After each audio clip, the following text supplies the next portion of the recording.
Buntut kasus penganiayaan warga oleh 3 polisi, warga dan mahasiswa menggelar aksi demonstrasi di depan Polda Maluku.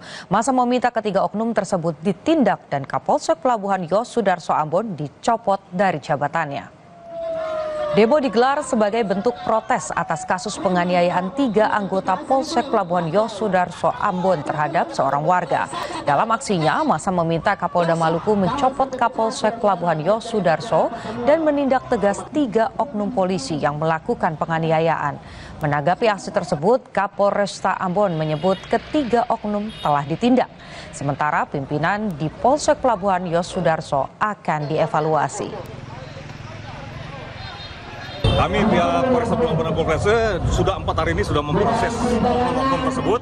Kita sudah periksa secara kode etik dan sudah kita sel ditempatkan di tempat khusus. Pimpinan unitnya dalam hal ini Kapolsek dengan juga Wakapolseknya nanti kita evaluasi. Ya, untuk informasi Wakapolseknya sudah kita tarik ke Polres untuk kita copot jabatannya menjadi Pama di Polres.